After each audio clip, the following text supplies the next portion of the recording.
Hey, how's it going? I hope you're doing well today. Welcome back to my channel. My name is Jess. Today we are starting another reading vlog.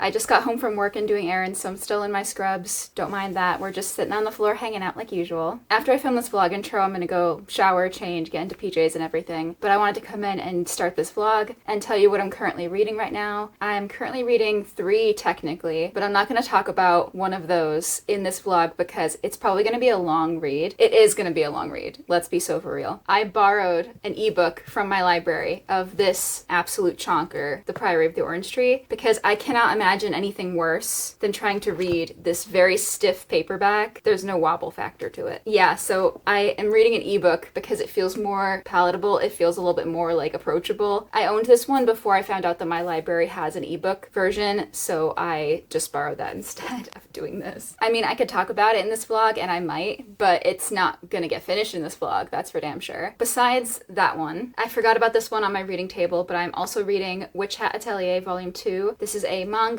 and I read the first volume a few months ago, I think, maybe a couple months ago. I'm about halfway into this one, but yeah, I'm reading this one as well. I probably won't talk about it too much just because it's a manga, it's the second one in a series, but I may briefly just talk about it like when I finish it or something, maybe show you some art from the inside because it is very, very pretty. And then the only other thing that I'm reading right now is Agnes Aubert's Mystical Cat Shelter. This is by the same author as the Emily Wilde Encyclopedia of Fairies series, which is Heather Fawcett. I couldn't remember off the top of my head. I did read Encyclopedia of Fairies, just the first book, and I thought it was okay. I didn't continue the series. It wasn't like something that was super engaging to me. This is a separate, it's not part of the Encyclopedia of Fairies series. It's just a standalone. And it came out pretty recently. I think it came out like last month, but my Aurelium guild that I'm in is doing this one for the book club. So Aurelium is part of the Magical Readathon hosted by the Book Roast. It's a readathon that's basically like a magical school kind of role play readathon that happens in the spring and the fall of every year, plus other events kind of throughout the year. It was already on my radar anyway. I already had this on my TBR, but having it as the Aurelium book club pick for the month definitely encouraged me to read this one sooner. And so far I'm about halfway, maybe just a little under half, and let me tell you a little bit about it. So this takes place in 1920s Montreal. It follows our main character Agnes, who runs a cat shelter with her sister Elise. At the beginning of the book, Agnes is looking for a new location for the animal shelter because their previous location was destroyed in a magician battle. Magicians are well known in this universe. Magic does exist. There are magical items called artifacts. But anyway, the shelter is destroyed by a magician battle. So Agnes is going around the city and looking for a new location for the shelter. She comes across this kind of haunted looking shop. People have been warning her away from this street and warning her about this shop. She ends up inquiring about it and renting it, and then kind of finds out why people were warning her. My back's hurting, so I'm gonna lean against my shelves for a minute. But basically, the back ends up telling you actually a lot. I don't want to tell you everything, but basically this shop, you end up finding out that the landlord for this cat shelter is actually a magician who's been running an illegal magic shop out of the basement of the shelter. And Agnes had no idea that anybody was in the basement, let alone running a business down there. So basically, a bunch of magic tomfoolery begins to happen pretty quickly after that. And there's a lot of cats. If you guys have been here before on my channel, then you know that I volunteer at an animal shelter, specifically a cat shelter. I've heard that this book isn't a hit for everybody. It doesn't resonate with everybody, but I think that I might be one of the people that it resonates with because I work at an animal shelter. So I think the kind of minutia of running a shelter and the little bit of mundanity is actually kind of working for me because it feels familiar. And I think this kind of has the same, actually let me grab it. This has a little bit of the same feel to it with the kind of like everyday slice of life minutia of running a shelter, or I guess in this case a zoo. It has the same kind of feeling as The Phoenix Keeper by S.A. McLean. I really liked this one. I gave it 5 stars when I read it. I have an Illumicrate special edition of it. They're very different settings, obviously, and the plot is different. This focuses on magical creatures, specifically magical birds. This is obviously cats, because I think these are both marketed as cozy fantasy. If you like your cozy with a bit of slice of life, these both kind of give me that same feeling so far. Like I said, they're very different books, but so far, like with the kind of everyday running of the shelter, together. It feels a lot like this one in some of those moments. I'm liking this one so far. I know it wasn't a hit with a lot of people, so I'm curious to see how the rest of it goes with me. So far, I'm liking it a lot more than I expected to like it going in. So I guess I kind of had low expectations going in because I know it didn't work for some people. So maybe that's actually to the book's benefit that I went in with low expectations. I will definitely come in with more updates about this one. Like I said, I'm a little under halfway, so maybe I'll do like a 75% update as well, or just whenever I have something to chat about. So those are the 3 things that I'm reading currently. Like I said, I'm probably not going to talk too much about Priory of the Orange Tree or Witch Hat. I'll probably just touch on Witch Hat when I finish it, but Priory... Bottom line, not gonna happen. Not gonna happen! No, not gonna happen! I'm only like 18% into it, but it's like 800 something pages long. So we're not going to dwell on that one in this vlog. If I talk about it, it will not be finished in this vlog. But aside from that, I don't know what my reading plans are going to be. I have a couple books that are an option for the current Bewitch or Ditch episode that I'm filming, so I might pick up one of those. These vlogs are very mood-based. You guys know that if you've been here for a bit. This whole channel is mood and vibes based, so we will see what happens, basically. I do want to chat about the 2 books that I picked up from the library. I'm gonna put some b-roll probably after this intro segment, but I will talk about them now and then you'll just see the clip of it later. This looks crazy the way I'm about to hold this book, but I'm trying to cover the library information so I don't dox myself, but this is one of the books I picked up at the library. It is Recitative, I think, from Toni Morrison. This is a short story. It's like 30 something pages, and then the rest of this version is just like an intro forward, I believe. And I'm intrigued about it because I've never read a Toni Morrison. This is my entry point to Toni Morrison, which may or may not be a good idea. Let me know if you've read any Toni Morrison, if you have, which book you might recommend for like my first Toni Morrison. This one is described by Morrison as an experiment in the removal of all racial codes from a narrative about 2 characters of different races for whom racial identity is crucial. So it seems like it's just a very experimental little short story that'll get you thinking. I'm gonna put this down because it's causing so much glare and I'm holding it the weirdest way possible. And the other thing that I picked up is An Unexpected Peril by Deanna Raybourn. This is the 6th book in the Veronica Speedwell series. I'm trying so hard to pick up sequels in a timely manner, especially after my video where I was forcing myself to read sequels, where I did read the 4th one in this series. I read the 5th one last month. I would love to keep up the pace of reading like one of these a month or maybe every other month so that I can catch up to the 10th book in the series, which just came out this year. The Veronica Speedwell series is a historical mystery romance series that follows a couple of natural historians who end up getting roped into a variety of different mysteries and murders. It's always a different plot each time because they're kind of episodic mysteries in that way, but there's obviously like a character through line, a story arc for each character, and they do mention things that happened in different cases throughout the series. So it seems like the core mystery in this one is there has been evidence discovered that a recent death of a pioneering mountain climber was not a tragic climbing accident but murder. And then there's also a princess situation, a missing princess. I don't know. So I don't think that the premise of this one sounds the most interesting to me, I'm gonna be honest. From what the synopsis says, this one sounds like it's gonna be kind of but I don't know. Considering there are 10 books in this series, I'm not really mad about it if there's like a couple duds. Like A Treacherous Curse, in my opinion, was a dud for me. That was the 3rd one in the series. The newest one has a really interesting premise, and then there's also A Grave Robbery that has a really interesting premise. Anyways, the moral of the story is some of the later books in the series have really interesting premises. I think this one and An Impossible Imposter sound the least interesting to me, but I have to get through them to get to the ones that sound really good. We will see what happens with this one. I don't know if I'm gonna read either of these in this vlog. I'm just kind of throwing all my options out there and we will see what sticks, but I wanted to at least tell you about my little mini library haul. That's all I got for right now in terms of updates and chatting. I really want to go shower and my back hurts, so I'm gonna go do that. I will see you guys later when I have anything to talk about.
Hey, I'm at my journal desk at the moment because I just finished my monthly journal process video. So I figured I would just film my vlog update here. So I've made some pretty good progress on the book that I was reading, which is the Mystical Cat Shelter book. So I figured I would come in and chat and give a reading update. I've probably got like maybe a third left at this point, but I gotta say, I'm really enjoying this a lot more than I thought I would. I know I said that earlier as well. This definitely is just cozy fantasy to the extreme. It's definitely got the kind of soothing, relaxing elements earlier that I mentioned of running the shelter. And I just love hearing her talk about the cats and all their little personalities. You know, myself working as a volunteer at a cat shelter, I can tell you, I can think of a cat for every single cat that she's got. All of the cats she's talking about, I'm like, oh, that reminds me of this cat or this cat. So I'm still really enjoying the kind of mundanity of that whole thing. But there's also a different element of cozy coming in because the wizard that she lives in the same building as, and he runs that illegal he has his illegal magic shop down in the basement, and it is a complete disaster. It's like a hurricane got loose in there. But basically, our main character, Agnes, she goes down there at one point, and she is like, how do you live in this environment? How do you cope with this? And it basically becomes her personal undertaking to organize and catalog all of his magical artifacts. I do think that that's also becoming like a cozy element of this, is the kind of just organizational work that she's doing, and also the work that she's doing in the shelter, which, like, yeah, I mean, I think it would be pretty boring to some people for sure. I don't think it's really boring to me. I think it's just maybe that I'm in the mood for something like this that's a little bit more simple and a little more cozy, because I'm also reading Priory right now. But so those are kind of like the cozy factors that are going on. As far as plot, we still kind of have a loose plot. So basically the whole plot kind of centers around this magician's sister who is intent on finding him and extorting a magical artifact out of him effectively. She really wants this magical artifact that she thinks he has. He doesn't think he has it. And so that's also part of Agnes's ulterior motive for helping organize the magic shop, is that she wants to help find this artifact so that her and Havelock, which I haven't said his name, it's Havelock, she and him are going to destroy the item. Well, he's going to destroy it. She's going to help find it so that his sister cannot get her hands on it, because it would cause like absolute mayhem if she were to get her hands on it. So that's like the high stakes, if you could really say there's high stakes in here. And this is a romance as well, I believe it ends up being a romance, but we definitely are starting to have the kind of like light flirtation and some blushing and things happening, but it's kind of happening with a couple different characters. So I'm interested to see how that's going to resolve. I don't know if it says this on the Goodreads or if it's just something that was in the marketing. I'm pretty sure that this is supposed to be a little bit inspired by Howl's Moving Castle, because the love interest, Havelock, is very Howl coded. And the whole concept of the magic shop in the basement and this cat shelter and all the things that happen, it's very Howl's Moving Castle coded, especially with the way that the magicians in this are like dark energy and they have like a shadow form as well. That's just so Howl too, specifically when he's in the like emo mode with the dark hair and the feathers and everything. Like when he's in his monster form, that's kind of the same energy, but I can definitely see the parallels. So if they were saying fans of Howl's Moving Castle would like this, then that's, I mean, I can see it. I can definitely see it. Overall, you know, is this the most like groundbreaking story you're ever going to read? No. But I think that if you just want like a cozy time with some endearing characters and some nice banter, a little bit of romance, I think that this might work for you. It's kind of working for me, I gotta say. Like I said, I went into it with low expectations, but so far my expectations are being surpassed, which is always a nice feeling. So that's the update on Mystical Cat Shelter. Like I said, I got a little bit left to go, so I will come back in with my final thoughts at some point. I'm not going to talk too much about Priory of the Orange Tree, like I said, because I'm not going to finish it in this vlog, but I just want to say I hit the 20% mark, so I'm feeling kind of accomplished, because that does not feel like a lot. It doesn't sound like a lot, especially in the context of a book that's 800 something pages, but I feel pretty proud of hitting the 20% mark, because I wasn't even sure if I was going to make it to that point, to be honest with you. I was kind of considering DNFing it or just putting it down for now, because it's a lot. It's a little bit daunting. It's got so much world building to it. There's so many different countries. There's so many different royal families that you need to keep straight. Someone just died next door I think, multiple religions and religious belief systems that are kind of at play in this. There's so many different plots happening that are kind of overlapping, but like some of them are not overlapping yet. There's 4 different POV characters as well, so we keep going back and forth between all 4 of them. And it's just a lot. There's so much in here. I did post on my Goodreads status. I don't really update my progress on Goodreads often. Like, I usually just say when I start a book and when I finish it, but with a book like this that's so daunting and just such a large book, I am updating my progress, so I'm kind of updating with the pages that I hit. And the other day I updated it and I said, it feels like I'm back in AP European history but with dragons. That's how it feels. That's definitely how it feels right now. I am taking crazy notes. I'm writing down so much stuff because there are so many names, there's so many countries, there's so many characters, there's just so much going on in this book, and that makes sense because, like I said, it's colossal and it's a standalone, although there are, I think, 2 prequel books that are in the same universe. So it has a lot of work to do to establish all the world building that it wants to establish. I can see why it's 800 something pages long. It definitely seems like a very, very fleshed out world that feels very lived in, and all the dynamics and everything that are happening, the court politics and the different,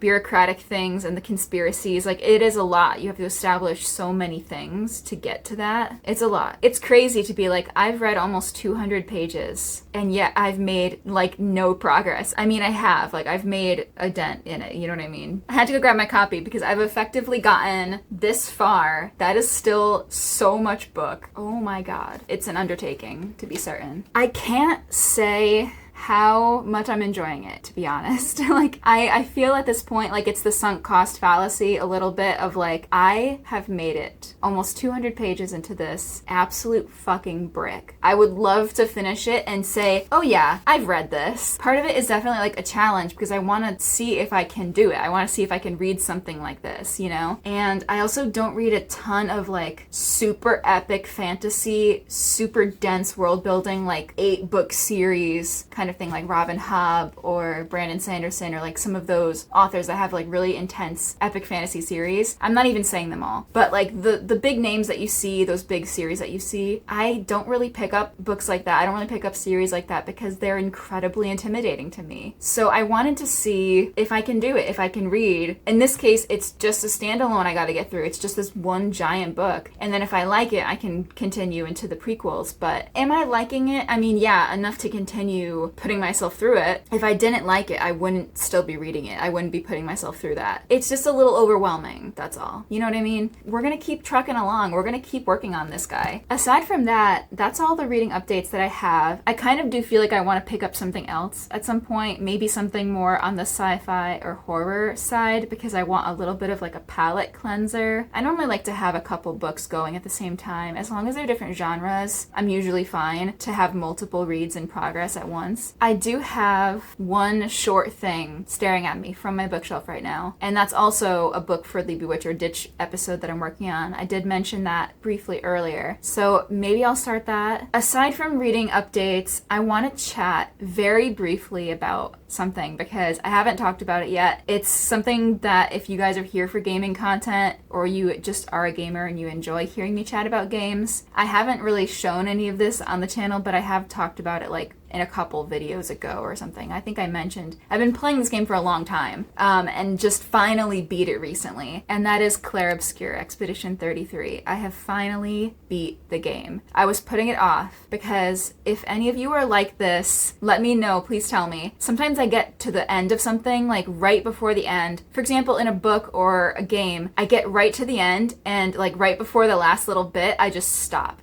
And then I do something else for a little bit and come back because I don't want it to be over yet. So that's kind of what I was doing with Clair Obscur, was I was getting to that point of like the end game, the point of no return. I'm not gonna do this stuff yet, putting it off and putting it off and putting it off because I didn't want it to be over yet. I didn't want to finish the game yet. And I kind of ran out of other shit to do. It's not that I don't have more stuff to do, it's just the game is huge, there's so much to do, but I kind of hit like a soft level ceiling a little bit. I was like, okay, I'll go do the end of the game and then I'll do more stuff. I was like 20 plus levels over leveled for the end of the game because I didn't want to go. I wish that I filmed my reaction to the end of the game, but I didn't because I didn't have my makeup done, I didn't have my hair done. I was just sitting at my desk looking like a goblin, crying, sobbing. because I beat the game and it was so emotional. There were so many things that happened at the end, and I was just a sobbing wreck. I was a wreck. So I wanted to film my reaction, but I didn't want to show that much vulnerability online. Like, I show, you know, I would show if I was crying a little bit, but like sobbing, like snot pouring down my face, I don't know. But so I didn't film my reaction to the end of the game, but I wanted to at least talk to you guys about it. I'm not going to tell you anything about the game. I'm not going to tell you anything about the end of the game. If you guys know Clair Obscur Expedition 33, or you've beaten it, then you know. But if you don't know anything about Clair Obscur, it is a fantasy role-playing game. It has turn-based combat with a really interesting active dodging, parrying mechanic system. There are a few different characters you can play as and have on your team. There's a spellcaster, there's a couple different like swordsmen, swordswomen kind of characters. There's a great cast of characters that are just so personable and have such deep personalities. And the music, oh my god, the music in this game is phenomenal. The visuals are just phenomenal. It's so good. If you're even remotely interested in role-playing games, if you don't mind a bit of turn-based combat, I would recommend looking into this game. I will warn you though, you're gonna cry. It's gonna make you cry. I cried multiple points throughout this game, but the end, that was just something different, man. It was devastating. The whole weight of the story hit me all at the ending. It was just so beautifully done. It's honestly just a masterclass in storytelling. The themes that it touches on, it was just so beautiful. I really love that game, and I'm not done with it. I'm gonna keep doing some of the end game stuff, like the post game stuff. I might even do like a new game plus or something, because it'll let you continue leveling up. But I just wanted to rant about that for a little bit, because that was the biggest game I've beaten recently. That was the most like serious, impactful game that I've played in a little while, probably since Baldur's Gate 3, which, don't even get me started about Baldur's Gate 3. I have played that game and beaten it all the way through 4 times, and I had a 5th playthrough that I was in the middle of, and I might have to revisit that now that I'm done with Clair Obscur. So I may have to go back to my 5th Baldur's Gate playthrough, because she's just sitting there waiting for me. Okay, so that's the reading updates settled, the gaming chat settled. The only other thing I wanted to chat about really quickly is about Torie. I talked about it in my last vlog, the Sunrise on the Reaping vlog. We have a foster cat. She's from the shelter that I volunteer at. Her name is Torie. We didn't name her that. If we end up adopting her, we're gonna change her name. She doesn't respond to Torie anyway. But in my last vlog, we had literally just gotten her, and so now it's been about 2.5 weeks, almost 3 weeks. It'll be 3 weeks on Sunday. Things are going well, but it's still rough with the other cats. She hisses at them every time she sees them. You know, she'll let them get close and they'll sniff each other, but then she'll hiss at them the whole time. So it's a little bit, you know, discouraging sometimes with some of those interactions, but I'm trying to be optimistic. We're hoping this weekend maybe we can try to like let her out of her room and explore the house a bit more. Right now we have her in our spare room, and so she's just, that's her little safe haven in there. We've like kept the other cats up here in the loft and then closed the door, opened her door, and like let her walk around the house. But she's only wandered out of her room a couple times when we do that, because she's just so nervous to leave her little safe space. So we have like a little pet cam in the room, and I can watch her and see what she does, and she'll wander out and she'll go in the hallway. But maybe this weekend we can leave the door open longer and let her get like more chances to kind of go out. Maybe just let all the cats free roam around and see what happens. Obviously we'll be here to like make sure nothing happens, but they seem to be respecting her boundaries. It's honestly more that they just want to smell her room. They just want to sniff all her things, because they don't get to go in there unless we're in there with her. Maybe they'll just leave her alone. I don't know. Maybe they'll like pop in there and see that she's in there, sniff some stuff, and then leave. But I don't know. We'll see. I did just get her a collar. It's a really cute little collar with strawberries on it, because her favorite toy right now is this little catnip-filled strawberry. So I just put that on her, and I don't know if she's worn a collar before. Maybe she's just never worn a collar with the little like bow ties on it, but she doesn't know how to feel. So I put her in it, and she was just kind of like, yeah, she was trying to figure out how to get the bow ties like off of her and trying to lick them, but she looks very cute in it. Anyway, I think that's it. I think I have yapped enough for like 33 minutes at this point. So I will see you guys in the next update. Hopefully by then I have finished Agnes Aubert's Mystical Cat Shelter. So I will see you then. Hi, so I just got out of work. I just got to the shelter. I grabbed a boba tea on the way. This is an almond tea. So I grabbed that on the way because I'm off tomorrow and I'm gonna be here at the shelter for a little bit longer later tonight because I'm doing my usual clean and feed stuff that I do, but then I'm also doing the new socializing stuff, working with some of the more difficult cats, etc. Since I'm here at this non-mystical, very mundane, very normal cat shelter, let's talk about a mystical one. So I'm not done yet. I'm still, well, you can't really see that, can you? I have a couple chapters left. I'm not gonna hold it up for very long because I'm sitting in front of a highway. I wanted to come in and chat really quickly because, one, I feel like my makeup looks really nice today and I want to take advantage of that, and then two, I have an update from just reading today, from when I was reading on my breaks and such, and I kind of wanted to just like jump in really quickly and just say what my thoughts were like before they vanish and evaporate into the atmosphere. So basically, things have kind of taken a turn that I'm not actually enjoying very much, I'm gonna be honest. Remember before how I was saying that things were like incredibly low stakes, like there weren't really any stakes? There is like a threat, if you could call it that, like, you know, Havelock's sister, who is kind of looming in the background for this whole book. Things have really amped up and the stakes have really increased, and we're doing some weird like time wibbly wobbly timey-wimey stuff right now. I'm gonna be honest, I kind of am not enjoying this part of the book as much as I normally, I think I would have probably enjoyed it. I'm not opposed to weird time shenanigans. I'm not opposed to that at all. It's just that I think what I wanted from this was just kind of a more simple, cozy experience, and I didn't need it to get weird and timey. We didn't need to have this like really honestly high stakes section of the book. How I'm gonna feel about this is obviously gonna depend on the ending. I think that there's so much potential in this story and how things are gonna play out. I will say, like, the way that things are going and the direction things are going, it's definitely knocking down my enjoyment a little bit. Anyways, I'm not gonna stay and chat much longer because I'm sure the highway is a little bit noisy. Even though my car is off, it's probably still noisy for you. So I'm gonna go into the cat shelter and see some non-mystical cats, and I will of course give you all the shelter cat footage after this. I know some of you really enjoy seeing them, and I enjoy seeing them. Got my beverage, bring that in there with me. So I will see you guys when I finish the book, because I'm probably gonna do that tonight or tomorrow. So I'll see you then.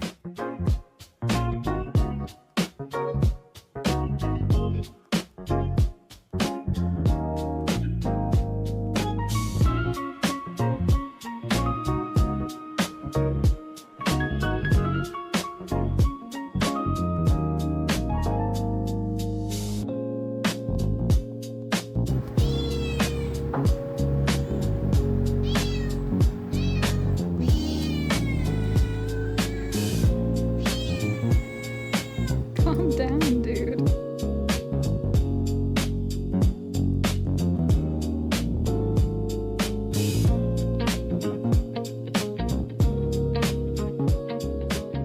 Hi, good morning. It is Sunday morning. It is like 6:30 in the morning and I just got to work insanely early. Sorry if this is like super grainy or just badly lit or anything, but I figured I have like 30 minutes to kill, so I might as well just give you a quick vlog update. So I finished Agnes Aubert's Mystical Cat Shelter. The last time I spoke to you, I was not super enthused with the direction that the book was going. And I gotta say, my opinion has actually kind of changed on that. I think, yeah, maybe it was unnecessarily a little bit high stakes, the kind of ramping up of all the action, I guess. I didn't think that it was necessary. I think that we could have had a much smaller, much lower stakes kind of confrontation happen, and it still would have had the same impact potentially. I do still enjoy the way that things played out. The ending wraps up pretty nicely. Really liked it, actually. I think it was a good time. It was cozy. The romance was actually very sweet at the end of the day. The dynamics with the characters, like especially Agnes and her sister, was very cute. All the cats, of course, all the outcomes with the kitties and who got adopted and who ended up staying with Agnes. I think it was just a cute, cozy time, and if you enjoy like a slice of life kind of aspect, a little bit of a cozy, more mature romance that's not like a young teenage romance sort of situation, especially because this is something I didn't really talk about earlier, but Agnes is a widow, and she lost her husband, I think a couple years ago before the story starts. So in a lot of ways, the grieving is still very fresh for her. The way that she talks about her husband, Robin, it seems like him and Havelock have a little bit of an undercurrent of the same energy and the same kind of dynamic that she had with Robin is kind of mirrored here with her and Havelock. And I think that was really sweet because it lets her explore her feelings of grief, but also kind of gives her some closure to her marriage with Robin and the life that she thought she was going to have, that she envisioned that she was going to have. It got a little bit emotional. So if you've been through that, if you've lost a loved one, a partner, you might find that to be a little bit relatable. That aspect was really sweet, and I wasn't really anticipating seeing that. So like I said, would I recommend this? Yes, I think it was really, really sweet. I think especially because I went in with low expectations, I didn't really love Encyclopedia of Fairies as much as I wanted to. This was actually a very pleasant surprise for me. Sorry if the video quality was not great for this little update.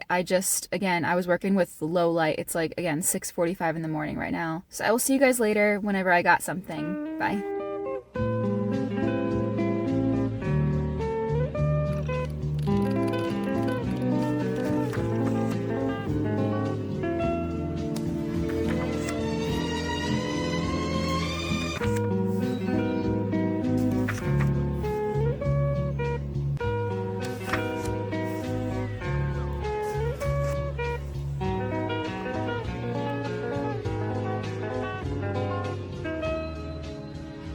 Hey, so it's my day off today. I'm going to be doing some reading sprints in a little while, in about 15 minutes actually, and I wanted to just come in and do a little bit of a vlog update. Full transparency, I'm not feeling super well at the moment. I just want to vent about it for a minute, if that's okay. Sorry if you can hear the lawnmowers or weed whackers outside. It is spring now, and so they're doing the dreaded lawn maintenance. It seems like every time I want to film something when I'm home, like during the daytime, it's lawn maintenance time, but just ignore that. So I might have talked about this before, I don't know if I did, but I get chronic headaches. I always hesitate to call them migraines, but that's, I think, what they are. It's just, I don't really get the aura, so they're not migraines with aura, but even if they're kind of more on the mild side, I am really prone to getting them. And at least for me, it seems like it's very based on my hormones, where I'm at in my cycle, but also sometimes just allergies or eye strain or pressure in the atmosphere or whatever. There's so many things that can trigger it. And it's really frustrating because I don't have any official diagnosis of anything yet. And so I just often sit there and kind of gaslight myself into thinking that I'm just making it worse or seem worse than it is. So that's kind of why I haven't been sprinting a whole lot recently, because it seems like every time that I'm off, on a day off, I have a headache, and I'm trying to figure out exactly why that's the case. It's not even it's the screens, I'm on my computer all day. I get the headaches even sometimes when I'm not on my computer at all, when I'm not on a screen at all. It's just kind of frustrating because I'm not sure why, just being in my house on my days off is causing me to feel sick. I don't really know. I'm still trying to figure out exactly why this keeps happening. The last time that I had a day off, I took a nasal spray, an allergy nasal spray, and that seemed to work, but I'm hesitant to take it right now because of some other issues that I'm having currently. I think I ate something this morning. I went out to get a drink and a little muffin or something because I had to run errands. So I went out and got something, and I think some combination of the matcha or the muffin, possibly the muffin because it might have had egg in it. I can't eat eggs, by the way. I mean, I can, but they have to be baked into something, and even that doesn't seem to be a guaranteed thing. So I have just been generally avoiding eggs when I can. Something I ate, or the matcha, or the combination of the two, made me feel kind of sick this morning. I hadn't taken my psychiatric meds yet, because I was worried about taking them on too empty of a stomach, because that makes me feel sick too. I just took them recently, but then I was feeling kind of sick, and so I think it's finally starting to settle. The moral of the story is I'm trying to figure out everything, but sometimes it's just really difficult having chronic health problems that you can't put your finger on. I can't figure out what's the cause of it. I can't figure out why it happens. It's also frustrating that I'm constantly gaslighting myself and kind of invalidating myself. Somehow I feel like I'm not valid for feeling bad or wanting to take days off work because I feel sick, especially with the culture in America of you only get such a small amount of PTO, or you get barely any sick time at all. Even, the fact that I work at a hospital, it feels like they don't even want you to take sick time. And you'd think that a hospital of all places would be really understanding about people's chronic health problems. But it's just kind of frustrating when the culture and the society in this country military is like, you have to be on at all times, you have to be healthy, and if you're not healthy, then you better act like you are, because no one wants to accommodate you or give you time when you're feeling sick. You have to force yourself to go to work even if you don't feel well is crazy. So it feels like such small things to think about, because like, you know, as far as chronic health problems go and chronic illnesses go, like having a headache or a migraine every day isn't a huge thing. Like it isn't, you know, life ending, or it's not debilitating, but having a headache every day isn't fun either, and I don't want to feel like that anymore. And I've had a couple good days now in a row where I wasn't having any head pain, but then it sucks when I'm home and I want to have fun and I want to do my hobbies and I want to do things and I feel like shit. Anyways, sorry to have this whole vent right now. It's just, I don't know. It's something that it sucks to be a little bit vulnerable about, but I kind of just wanted to be vulnerable about it because like I'm not feeling super great at the moment, and I still want to do the sprints because partially I want to distract myself, but partially I really miss doing them. One of the major things that I take medication for is for my anxiety disorder. I have a lot of triggers around sickness, specifically like stomach sickness. I'm emetophobic, and so anytime that I feel sick, it triggers a lot of anxiety for me, and for me, anxiety is very, very, very physical. It is so tied to my stomach, and so when I feel anxious, it makes me sick, and then being sick makes me more anxious, and it's this whole thing. So that's one of the things that I medicate for is my anxiety disorder. It helps a lot. This is just kind of a good reminder that just because you're medicating for something and you're treating something like an anxiety disorder doesn't mean every day is going to be a good day. Some days are just not going to be great. The medication really, really does help. And even on moments like this or days like this where I feel kind of frustrated about my anxiety or about whatever, how I'm feeling, it could be so much worse. So, you know, I'm grateful that the medication really does work for me most of the time. But that's another thing that my therapist would not like to hear me say. You know, it's not like a comparison game. It's not like the suffering Olympics. It's, you know, if you're dealing with something, you're valid for feeling the way that you feel and for needing to talk about it and to vent about it, even if it's not the worst thing that anybody's ever gone through. It's still valid to feel how you feel. Yeah, sorry for this kind of just vulnerable tangent. If you skipped it, that's totally okay, I understand. But I probably need to go get set up for sprints because it is 10:57 now. They're going to start in 3 minutes. Thanks for listening if you were here, and if you go through these kinds of things and you want to talk about it, feel free to comment. And, you know, you're not alone in this. If you're feeling kind of the same way, if you're going through some things, you're not alone in this, you know. Sometimes it's nice to just feel seen and feel heard, you know, even if I don't know you personally or anything like that. It's just nice to know that you're not alone in things. So thanks for listening. I will see you later.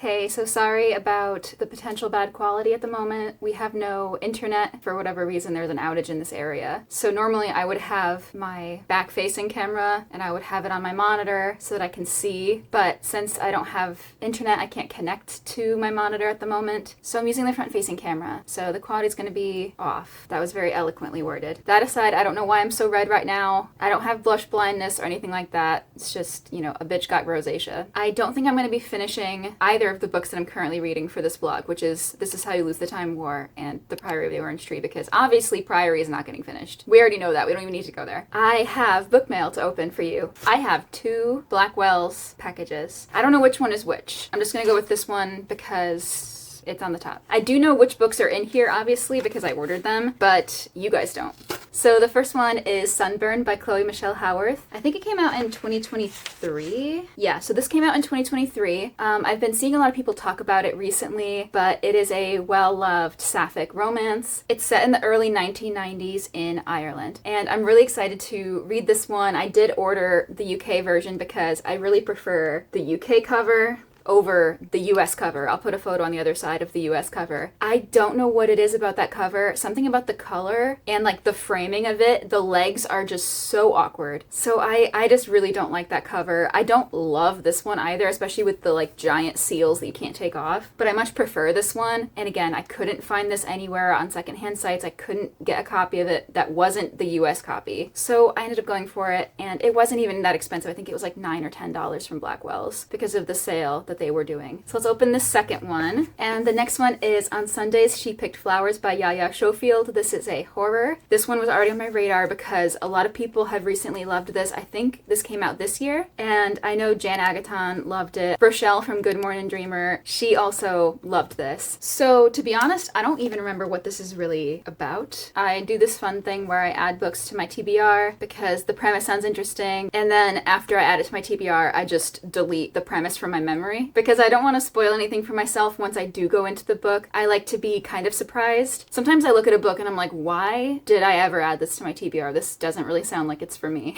But normally past me has good taste. So it says the main character Judith Rice escapes her abusive household and sets up a new life deep in the forests of South Georgia. A mysterious woman appears on her doorstep. The stranger is beautiful but unsettling, captivating yet uncanny. Jude finds herself drawn to this woman and is caught off guard by ferocious urges suddenly simmering beneath her skin. So it sounds like this mysterious woman kind of awakens something within her and maybe unleashes that thing within her. So I'm excited about this because that premise doesn't even really tell you a whole lot. It doesn't really give anything away, which I do find very enticing. So that's the last book that I got from Blackwell's. The other book that I have for you requires a little bit of context. There's a book that I read recently that I loved. I found out that there is a special edition of it, and it was through Bindery because this is one of the Bindery books. If you don't know about Bindery, I'm not going to do a good job of explaining it, but I think it's just like an independent publishing group. And I've seen a lot of booktubers like working with Bindery to help promote these independent authors and the independent publisher. So once I found out that this had a special edition through Bindery, and it was only like 20 bucks, it was like half off for some reason. Sign me up. So that's what's in here. I'm going to probably need scissors to get into this bad boy. So the special edition that I got is of Monsters and Mainframes by Barbara Truelove. I have a paperback version of this. I read it just last month, I think, and I loved it. If you don't know about this book, by the way, I will refer you back to whatever vlog it was that I talked about this book because I talk about it a lot. Also, my wrap up from last month, I talk about it a lot. Like I said, I've talked about this book plenty, so I don't want to reiterate myself too much. So this version of it has like a holographic detail. On the back, it just has this little blurb that's a quote from the book, and it has the spaceship motif. And then the sprayed edges are this beautiful hot pink, and it has binary code. It's kind of hard to tell on this naked hardcover, but it does have like a shimmer. It's not just white or gray. It has a shimmer to it, I promise. But I love the little spaceship on there. She's so cute. It might just be the light, but it's kind of lavender looking, like a lavender silver, and it has a bit of a shine to it, a bit of a glitter. Blindingly neon pink end papers.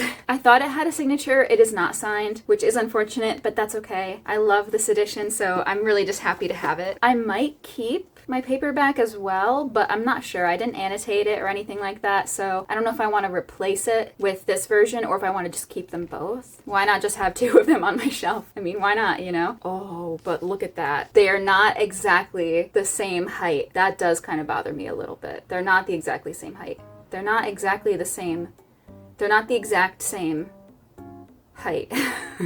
That does bother me a little bit. If I'm running out of shelf space, I might sacrifice the paperback, but I'm gonna keep them both for now. So that's it for the book mail. It was very fun to open those finally because two of them have just been sitting there waiting for me like for over a week. And I thought the third one wasn't gonna get here until Saturday, but it actually came in on Wednesday, and then I had to wait till today to film. So I was pretty happy about that it got here earlier. So that's everything. I think I'm gonna just outro the vlog here. So thank you so much for watching, and I hope that you enjoyed this vlog. If you did, please consider liking, commenting, subscribing. It means a lot to me that you're here. If you want to comment and let me know what you're reading right now, please do. Otherwise, if you're not feeling chatty but you want to let me know you were here, drop a spaceship emoji if there is one. Maybe there's a rocket. Drop a spaceship or a rocket or something like that. So thank you again so much, and I will see you guys in the next one.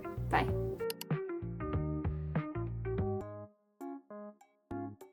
Are my fingers wider apart on this hand? Are they the same?